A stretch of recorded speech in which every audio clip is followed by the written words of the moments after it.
अस्सलाम वालेकुम रहमतुल्लाहि व बरकातुहू। आप देख रहे हैं टॉप 10 विद JNM और मैं हूं गुलाम नबी मदनी। दुनिया भर से आज की 10 बड़ी और इंतहाई अहम खबरें जिन पर आज हम बात कर रहे हैं। नाज़रीन किराम, आज 14 जून 2020 है और आज दिन है इतवार का। ये टॉप 10 विद JNM का मॉर्निंग शो है, जबकि आप दिन को और शाम को भी टॉप 10 विद JNM शो देख सकेंगे। बहरहाल नाज़रीन किराम, खबरों का सिलसिला आज शुरू कर लेते हैं। जो आज की पहली बड़ी खबर है यह पाकिस्तान और भारत के ताल्लुकात के हवाले से है। नाज़रीन किराम, भारत की जानिब से लाइन ऑफ कंट्रोल LOC पर मुसलसल बिला इश्तिआल फायरिंग की जाती है, लेकिन पाकिस्तान भी भरपूर जवाब देता है। रात गए भारत की जानिब से जब बिला इश्तिआल फायरिंग की गई तो पाकिस्तान की फौज ने जवाबी कार्रवाई करते हुए एक भारतीय फौजी को मार दिया है। 2 से ज़ायद भारतीय फौजी जख्मी हुए हैं और तकरीबन भारत की कई चौकियां तबाह भी हुई हैं।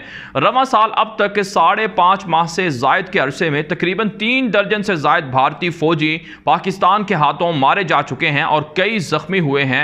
भारत फिर भी पाकिस्तान के खिलाफ बिला इश्तिआल फायरिंग करता है और निहत्ते शहरियों को टारगेट करता है, जिसमें पाकिस्तान के जो सरहदी इलाकों में मुकीम बुजुर्ग शहरी हैं वो भी शहीद हो जाते हैं। भारत चाइना के साथ, नेपाल के साथ भी पंगा लिए हुए है और पाकिस्तान के खिलाफ भी जारियत से बाज नहीं आ रहा। इससे आप समझ सकते हैं कि मोदी दहशतगर्द किस तरह से अपनी फौजों को पाकिस्तान के हाथों मरवा रहा है। आगे बढ़ लेते हैं नाज़रीन, जो आज की दूसरी बड़ी खबर है यह अफगानिस्तान से है। अफगानिस्तान के अंदर तालिबान की रात गए मुख्तलिफ कार्रवाइयां सामने आई हैं, जिसमें कम अज कम 20 से ज़ायद अहलकारों को मार डाला गया है। भारी टैंक और दीगर साजो सामान भी तालिबान ने कब्जे में लेने का दावा किया है। इसके अलावा नाज़रीन किराम, तालिबान की जानिब से काबुल इंतजामिया की जानिब से जो किया गया प्रोपेगेंडा है उसको मुस्तरद किया है कि 2 हफ्तों के अंदर तकरीबन तालिबान ने 90 के करीब आम शहरियों को शहीद किया है, 150 से ज़ायद को जख्मी किया है। तालिबान तर्जुमान ज़बीहुल्लाह मुजाहिद के मुताबिक हम निहत्ते शहरियों पर हमला नहीं करते हैं। दूसरी जानिब नाज़रीन किराम, तालिबान ने काबुल इंतजामिया को वार्निंग दे रखी है कि CIA, ब्लैक वाटर्स और अफगानिस्तान की NDS खुफिया एजेंसी के करिंदों को लगाम दी जाए जो वहां पर निहत्ते उलमाए किराम को शहीद कर रहे हैं। अगर इनके खिलाफ कार्रवाई ना की गई तो तालिबान ने कहा कि हम फौरी एक्शन लेंगे और काबुल इंतजामिया पर चढ़ाई कर देंगे। नाज़रीन किराम, एक ताज़ा इंकशाफ सामने आया है जिसमें यह कहा गया है कि शेर शाह सूरी मस्जिद जो काबुल के अंदर वाक़ है, जहां जुमे के रोज़ हमला हुआ था जिसमें इमाम मस्जिद समेत कई नमाजी शहीद हो गए थे, इस हवाले से वहां के ऐनी शाहिदीन नमाजियों ने इंकशाफ किया है कि एक दिन पहले यानी जुमेरात के रोज़ काबुल इंतज़ामिया के फ़ौजी अहलकार, पुलिस अहलकार उसी मस्जिद में आए थे और उन्होंने इंतज़ामिया और मुहाफ़िज़ों से उस मस्जिद की चाबी ली थी और चाबी लेने के बाद वो अंदर चले गए थे और अंदर जाकर काफ़ी देर तक वहाँ वो रहे, फिर वापस चले गए और इस दौरान उनके साथ कोई इंतज़ामिया का या मुहाफ़िज़ाती जो इलाकाई मुहाफ़िज़ हैं उनका कोई बंदा वहाँ मस्जिद के अंदर नहीं गया था।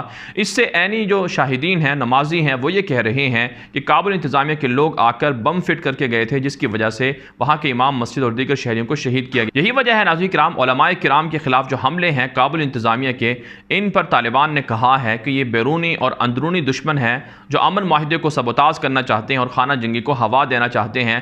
तालिबान इन शरपसंदों के खिलाफ कार्रवाई ज़रूर करेंगे। दूसरी जानब नाज़रीन किराम, तालिबान ने ऐलान किया है कि मई के अंदर 1000 के करीब काबुल इंतज़ामिया के फ़ौजी और पुलिस अहलकार उनके सामने सरेंडर हुए हैं, हथियार डाले हैं और गुज़श्ता 24 घंटे के अंदर भी तालिबान के सामने हथियार डालने वालों की जो तादाद है वो 15 से 30 के करीब बताई जा रही है। आगे बढ़ लेते हैं नाज़रीन किराम, जो आज की तीसरी बड़ी खबर है ये भारत और नेपाल के मबैन जारी तनाज़े के हवाले से है। नाज़रीन किराम, नेपाल ने भारत को बड़ी शिकस्त से दो चार कर रखा है। नेपाल की पार्लियामेंट के अंदर नया नक्शा मंजूर कर लिया गया है जिसमें भारत के अंदर शामिल इलाकों को भी नेपाल का हिस्सा दिखाया गया है। लिपोलिक और इसी तरह से काला पानी और दीगर स्ट्रेटेजिक इलाके जिन पर भारत कब्जा जमाता रहा, नेपाल ने बिल आखिर उनको अपने मुल्क के अंदर शामिल कर लिया है। नया नक्शा मंजूर किया गया है, पार्लियामेंट से मंजूरी हो गई है और कहा जाता है नेपाल भारत से जो कई गुना छोटा मुल्क है वो भारत को नाकों चने चबवा चुका है। नाज़रीन किराम, नेपाल की जानिब से नक्शा मंजूर किए जाने के बाद भारतीय जो हुकूमत है मोदी दहशतगर्द की, वो शदीद इश्तिआल में आई हुई है। उन्होंने इस नए नक्शे को मुस्तरद किया है और साथ साथ कहा है कि वो भी इसी तरह का इकदाम करेंगे, पार्लियामेंट का इजलास बुलाकर नया नक्शा मंजूर करवाएंगे जिसमें नेपाल के अंदर के इलाकों को भारत का हिस्सा करार दिया जाएगा। दूसरी जानब इकराम, नेपाल के अंदर काठमांडू के अंदर वहाँ वायरस के नाम पर लोगों को एहतजाज के लिए खड़ा किया गया है ताकि वहाँ की हुकूमत के खिलाफ अंदरूनी सतह पर खाना जंगी को भड़काया जाए। लेकिन नेपाल की हुकूमत के साथ चाइना खड़ा हुआ है और ये दोनों मिलकर एग्रेसिव मोड में हैं और भारत को सबक सिखाने के लिए तैयार हैं। भारत अपने से कई गुना छोटे मुल्क पर इसलिए लश्कर कशी नहीं कर रहा, इसलिए चढ़ाई नहीं कर रहा क्योंकि भारत को पता है कि अगर उसने नेपाल पर हमला किया तो चाइना और पाकिस्तान की फौजें भी भारत पर हमला कर देंगी। तो यूं भारत को इस वक्त शदीद परेशानी का सामना है। आगे बढ़ लेते हैं नाज़रीन किराम, जो आज की चौथी बड़ी खबर है ये नाज़रीन किराम, नेपाल की जानिब से और चीन की जानिब से जो कुछ भारत के साथ किया जा रहा है इस पर जो अवामी रद्द-ए-अमल है भारत के अंदर से और वहाँ के सियासतदानों की जानिब से, उस हवाले से है। नाज़रीन किराम, अपोजिशन और कांग्रेस के लोग मोदी दहशतगर्द से मुतालबा कर रहे हैं कि मोदी की बीजेपी हुकूमत कश्मीरियों का कत्लेआम करने, CAA और इसी तरह से दीगर काले कवानीन बनाने में मसरूफ़ है, मुसलमानों को गिरफ्तार करने में मसरूफ़ है, जबकि नेपाल भारतीय इलाकों पर कब्जा कर रहा है, चाइना भारतीय इलाकों पर कब्जा कर रहा है। यही वजह है नाज़रीन किराम, अपोजिशन और दीगर सियासतदान भारत के अंदर मोदी की हुकूमत को भारत के टुकड़े टुकड़े करने, भारत को फरोख्त करने का ताना दे रहे हैं। और नाज़रीन किराम, यही नहीं, भारत की जो आवाम है वो भी मोदी दहशतगर्द पर बरस रही है क्योंकि भारतीय आवाम को भी दुनिया भर से ताने सुन रहे हैं कि पाकिस्तान और कश्मीरियों को धमकियां देने वाला भारत नेपाल के सामने क्यों खामोश है और क्यों चाइना के सामने खामोश है। भारतीय मीडिया मुसलसल झूठ बोल रहा है कि नेपाल के साथ, चाइना के साथ सूरत हाल कंट्रोल में है। हालांकि नाज़रीन किराम ऐसा कुछ भी नहीं है। चाइना ने भी कई किलोमीटर इलाके पर कब्जा कर रखा है और नेपाल के साथ मिलकर चाइना भारत के काला पानी, लिपो लेक और इसी तरह से दीगर इलाकों पर भी कब्जा जमा रहा है। आगे बढ़ लेते हैं नाज़रीन किराम, जो आज की पांचवी बड़ी खबर है ये फ़लस्तीन से है। फ़लस्तीन के अंदर इसराइली यहूदियों के फ़लस्तीनियों के खिलाफ हमले बढ़ रहे हैं। 4 मज़ीद फ़लस्तीनी शहरियों को ग़र्ब उर्दन से गिरफ्तार कर लिया गया है। यहूदी चाहते हैं कि फ़लस्तीन के बाकी मानदा इलाकों पर कब्जा किया जाए। यहूदी बस्तियाँ बसाई गई थी गैर कानूनी, उनको इसराइल में जम करने के लिए नेतन्याहू की यहूदी हुकूमत बहुत ज़्यादा तेज़ कोशिशें कर चुकी है। यही वजह है नाज़रीन किराम, आने वाले 1 से 2 हफ्ते फ़लस्तीन और इसराइल के दरमियान जंग के लिए और इसी तरह से लड़ाई के लिए इंतहाई अहम करार दिए जा रहे हैं। दूसरी जानब नाज़रीन किराम, हमास ने जो गज़ा के अंदर जिनकी हुकूमत है उन्होंने इसराइल के साथ मुत्तहिदा अरब इमारात के और सऊदी अरब के ताल्लुकात पर शदीद गम और गुस्से का इजहार किया है कि क्यों मुत्तहिदा अरब इमारात और सऊदी अरब इस्लामी मुल्क होने के नाते इसराइल से ताल्लुकात बना रहे हैं और मसला फ़लस्तीन पर और इसी तरह से फ़लस्तीनियों पर जुल्म कर रहे हैं। आगे बढ़ लेते हैं नाज़रीन किराम, जो आज की छठी बड़ी खबर है ये तुर्की से है। तुर्की ने ईरान को वार्निंग दी है कि ईरान के अंदर कुर्द बागियों के ठिकाने मौजूद हैं जो तुर्की पर हमला करते हैं, तुर्क फ़ौजों पर हमला करते हैं, उनके खिलाफ कार्रवाई की जाए। अगर ईरान ने कुर्द बागियों के खिलाफ कार्रवाई ना की तो फिर तुर्की ईरान के अंदर घुसकर कुर्द बागियों पर हमला करेगा। लेकिन इसके जवाब में ईरान की सिपाही पासदारान इनकलाब ने कहा है कि उनके मुल्क के अंदर कुर्द बागियों का कोई ठिकाना नहीं है और तुर्की इल्ज़ाम ना लगाए। हम अपने मुल्क के अंदर किसी भी गैर मुल्की जारियत को मुस्तरद करते हैं और अगर तुर्की ने ऐसा किया तो फिर तुर्की के खिलाफ ईरान जवाबी कार्रवाई करेगा। नाज़रीन किराम, आप जानते हैं ईरान के अंदर ईरान की ज़मीन से पाकिस्तान पर कुलभूषण यादव जैसे दहशतगर्द भी हमला करते रहे हैं और भारत की एजेंसी रॉ ने ईरान के अंदर जो सरहदी इलाके हैं वहाँ पर अपने हेडक्वार्टर मराकज़ बना रखे हैं। यही सूरत हाल नाज़रीन किराम अब तुर्की के साथ भी पेश आ चुकी है कि वहाँ कुछ बागियों को ठिकाने दिए जा रहे हैं जो तुर्की पर हमला कर रहे हैं। उसकी बड़ी वजह यह है कि तुर्की ने शाम के अंदर कार्रवाइयाँ करते हुए ईरानी जंगजुओं को, बशार के इत्तेहादियों को वहाँ से निकाल दिया है। यही वजह है कि अब ईरान तुर्की के कुछ बागियों को पनाह देकर तुर्की पर हमला करवाने की साजिश कर रहा है। नाज़रीन किराम, जो आज की 7वीं बड़ी खबर है ये लीबिया, तुर्की और इराक के मामलात के हवाले से है। नाज़रीन किराम, लीबिया के अंदर तुर्क फौजों की कामयाब कार्रवाइयाँ जारी हैं। बागी हफ्तर को शिकस्त हो रही है। यही वजह है नाज़रीन किराम, बागी हफ्तर के जो इत्तेहादी हैं अब वो तुर्की के साथ ताल्लुकात बनाने के लिए कोशा हैं।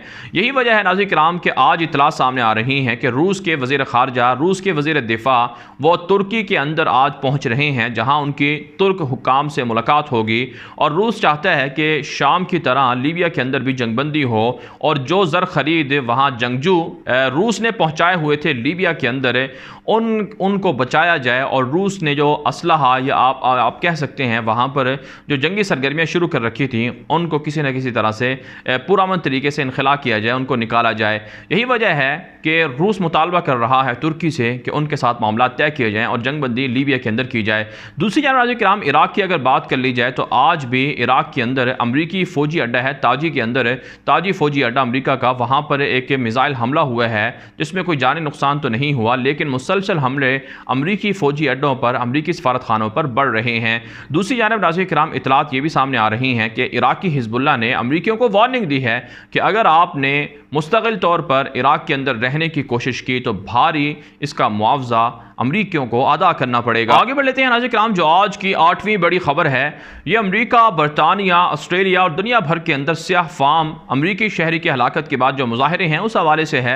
नाज़रीन किराम, अमरीका के अंदर सियाह फाम अमरीकी बशिंदे की हलाकत को तकरीबन 15 रोज़ से ज़ायद का अरसा हो चुका है और इस वक्त मुसलसल अमरीका के अंदर मुजाहरे जारी हैं। पुलिस और मुजाहरीन में तशद्दुद की कैफियत है, जबकि बरतानिया के अंदर भी पुलिस और मुजाहरीन में लड़ाई हो रही है, झगड़े हो रहे हैं। वहाँ भी एक तरह से कर्फ्यू की सूरत हाल लंदन के अंदर बनी हुई है। दूसरी जानब ऑस्ट्रेलिया के अंदर भी कल बड़े पैमाने पर मुजाहरे हुए हैं। नाज़रीन किराम, देखा जाए तो न सिर्फ अमरीका के अंदर बल्कि यूरोप और ऑस्ट्रेलिया और दीगर मुल्कों के अंदर सियाह फाम अमरीकी बशिंदे की हलाकत के खिलाफ मुजाहरे जारी हैं और दुनिया के अंदर नस्ली जो इम्तियाज़ है या आप कह सकते हैं कि जो नस्ल परस्ती है इसके खिलाफ कानून साजी करने का मुतालबा ज़ोर पकड़ता जा रहा है। आगे बढ़ लेते हैं नाज़रीन किराम, जो आज की 9वीं बड़ी खबर है ये ऑस्ट्रेलिया और चीन के ताल्लुकात के हवाले से है। नाज़रीन किराम, ऑस्ट्रेलिया और चीन के ताल्लुकात भी कशीदा हैं और ऑस्ट्रेलिया ने अमेरिका की तरह चाइना से मुतालबा किया था कि वो कोरोना वायरस के हवाले से जो गफलत की गई है उसका हर्जाना अदा करे और दुनिया के जो ममालिक हैं उनको आज़ादाना तहकीकात करने का मौका दे, जिस पर चाइना ने ऑस्ट्रेलिया के ख़िलाफ़ पाबंदियाँ लगा दी, अपने शहरियों को ऑस्ट्रेलिया जाने से रोक दिया, अपने तलबा को वापस से चाइना बुलाने के लिए कह दिया गया और चाइना से जो तिजारती ताल्लुकात हैं वो भी कम कर लिए गए। और अब नाज़रीन किराम, ऑस्ट्रेलिया के ख़िलाफ़ चाइना ने एक बड़ा ऑप्शन इस्तेमाल किया है। एक शहरी था ऑस्ट्रेलिया का जिसको गालिबन आज से 4-5 साल पहले गिरफ्तार किया गया था मनशियात स्मगलिंग के केस में, उसको सजाए मौत सुना दी है, जिसके बाद ऑस्ट्रेलिया और चीन के ताल्लुकात मजीद कशीदा हो गए हैं। आगे बढ़ लेते हैं नाज़रीन किराम, जो आज की 10वीं बड़ी खबर है ये शुमाली कोरिया और जनूबी कोरिया के ताल्लुकात के हवाले से है। शुमाली कोरियन सरबराह किम जोंग उन की जो बहन हैं वो भी एक तरह से शुमाली कोरिया की मुतवक्के नई जो सरबराह बन सकती हैं। उन्होंने धमकी दी है कि जनूबी कोरिया के खिलाफ फ़ौजी कार्रवाई की जाए। अपने आर्मी चीफ को कह दिया है कि फ़ाइनल जो कार्रवाई है या जंग है वो शुरू कर दी जाए। इस हवाले से शुमाली कोरिया और जनूबी कोरिया के दरमियान ताल्लुकात मज़ीद कशीदा हो गए हैं और शुमाली कोरिया ने इल्ज़ाम लगाया है कि जनूबी कोरिया की जानिब से गुब्बारों के अंदर पम्फलेट भरकर जनूबी कोरिया में गिराए जा रहे हैं, जिस पर एक तरह से इश्तिआल अंगेज़ी बढ़ाने की कोशिश की जा रही है और आवाम को बगावत पर उकसाने के लिए जनूबी कोरिया इस तरह की साजिशें कर रहा है। लिहाजा शुमाली कोरिया अब फ़ौजी कार्रवाई का हक़ रखता है। इससे दुनिया के अंदर दुनिया के अमन को मज़ीद नुकसान पहुँचने का खदशा है। बहरहाल नाज़रीन काम दुनिया भर से थी आज की 10 बड़ी खबर। इन खबरों के हवाले से आपकी क्या राय है? अपनी राय कॉमेंट के जरिए से ज़रूर हम तक पहुँचाएँ। अगर आप मज़ीद खबरें देखना चाहते हैं तो आप हमारे ट्विटर अकाउंट दुनिया मेरे आगे और गुलाम नबी मद्दी को फॉलो कर सकते हैं। इजाज़त दीजिए, अल्लाह हाफ़िज़।